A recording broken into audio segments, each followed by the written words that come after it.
Ladies and gentlemen, welcome to this program from Samkalpa Integrated Solutions.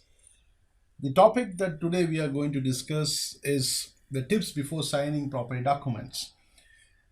This is a very important topic if you look at from the after effects of certain property documents. So here we would like to bring to your notice certain aspects. So we are basically covering few of the aspects of an agreement to sell. Then we talk about the sale deed, and we of course talk about the rent agreement. Based on every state and the practices in the local areas, the documentation may undergo certain changes. But predominantly, when we look at the what are the things that needs to be covered and what is the role of various parties to the uh, property documents, so we'll just run through each and everything. See, basically, it has been seen many times that the buyer, particularly the buyer of property, whether he's buying from any source, doesn't matter.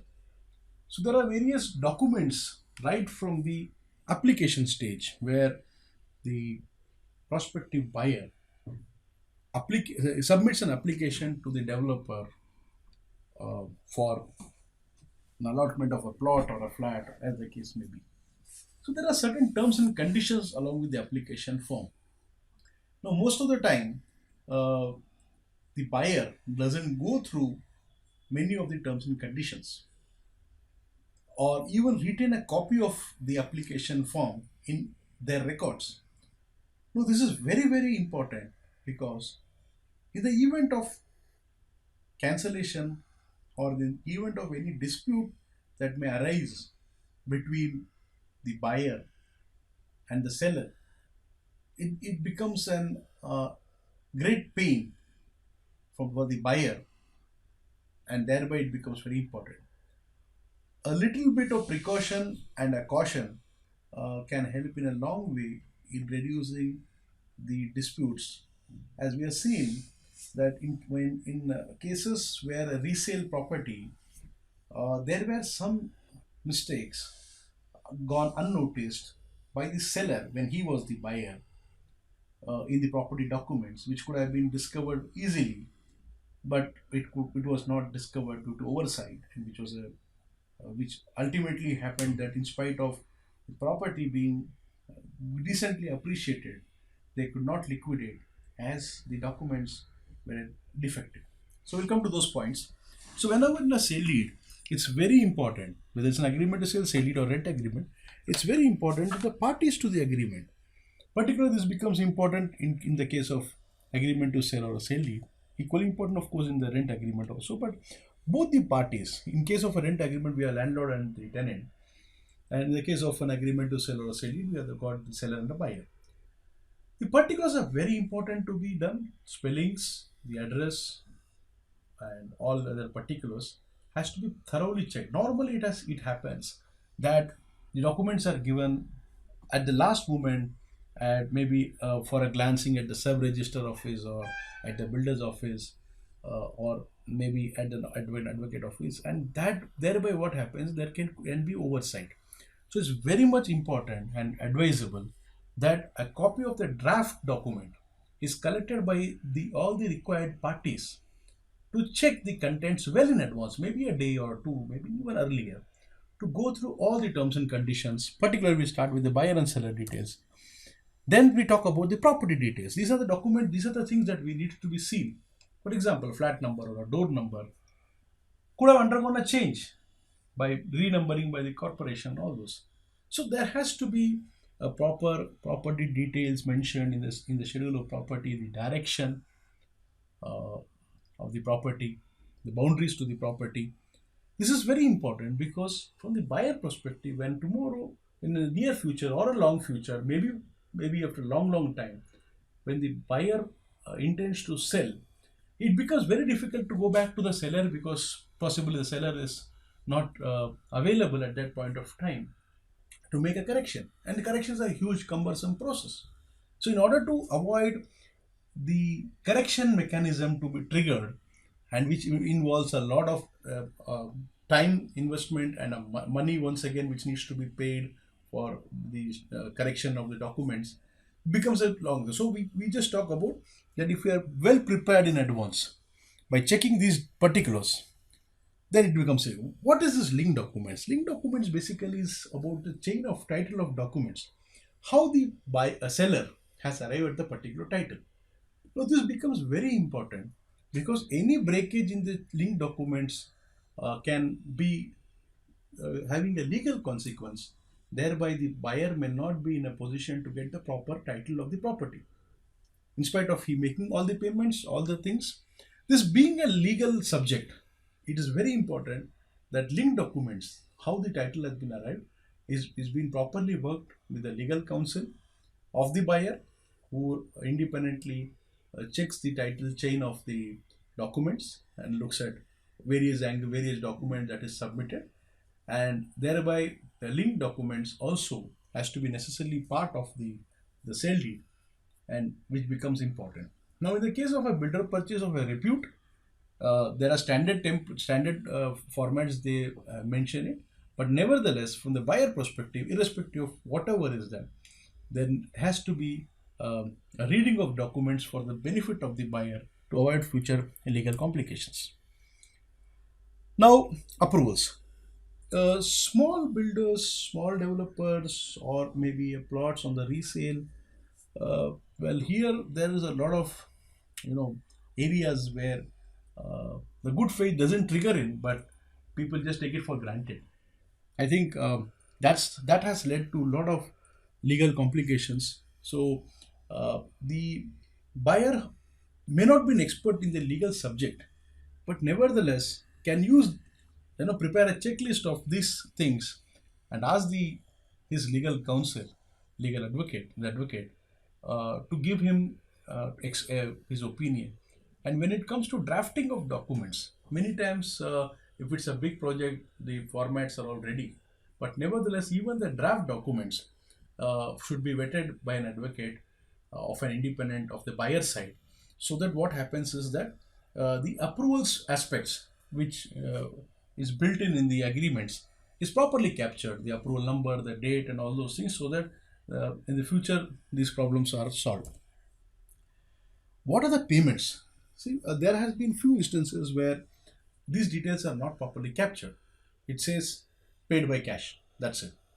No, possibly, those type of things can always be avoided by writing properly the payment details, because that's the consideration. Total consideration is how much has been paid, and what is the mode of payment, through RTGS, through check, through bank, other maybe transfers, through NEFT, through banks disbursement, could be through bank check.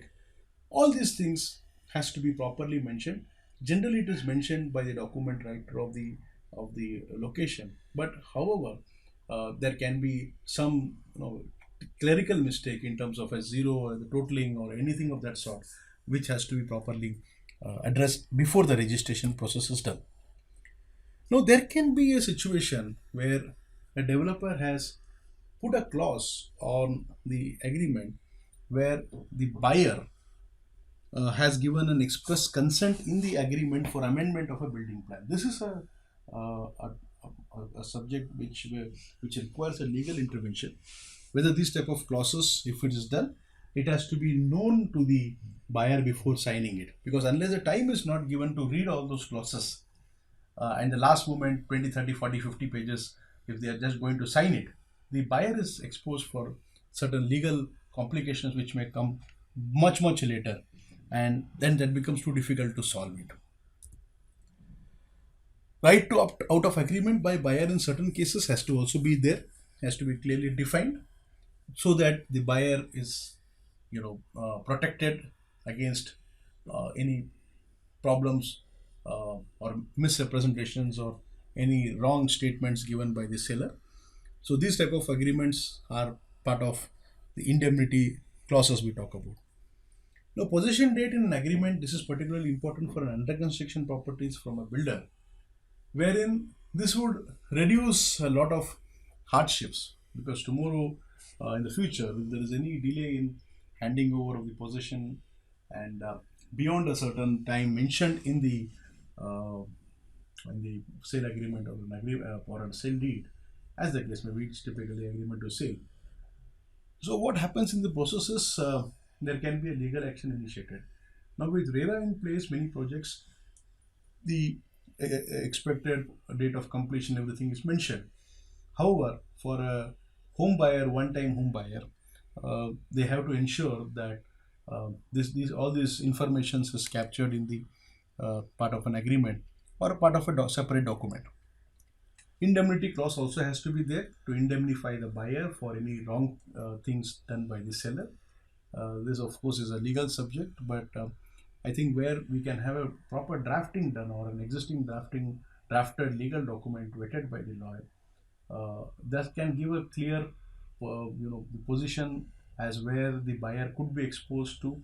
Not all documents and not all, uh, you know, uh, builders documents are not proper, but it is for the buyer's interest to protect himself by understanding all these clauses. Possession letter is a very important thing. That's the date where officially the buyer is getting the possession in the case of a builder or a first sale projects.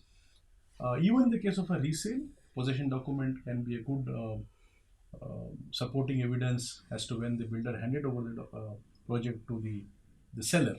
So, possession letter is an important document which also has to be a part of the sale documents. Completion certificate and occupation certificate, these are issued by respective authorities. This is something which once again the buyer has to ascertain what is the current position on these documents and take an informed decision in consultation with their lawyer.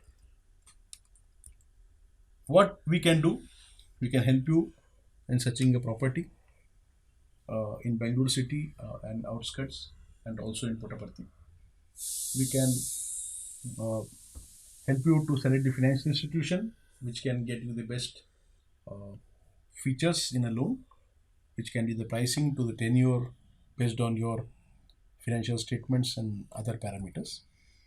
We can also help you in terms of reducing the cost of existing loans by under home loans and the mortgage loans, and thereby give you a higher savings. And this one, in terms of the legal side, we can help you out in reading the documents, and of course the opinion of the legal counsel becomes very important, the advocate becomes very important. Selection of proper legal consultant is at most important, and their roles and their guidance always has to be obtained. This will help us to reduce a lot of troubles later on. Any more information, you can contact us at sankalpais.com. You visit our website, or um, you can send email at contactus.sankalpa@gmail.com for any more information. And we would like to be will be more than happy to share the information. So I thank you very much for your attention and look forward for greater uh, participation on the subject. And we hope that this presentation has given you some insights on protecting the interest of the buyer and how the documents has to be drafted accordingly. Thank you very much for your patience here. Thank you.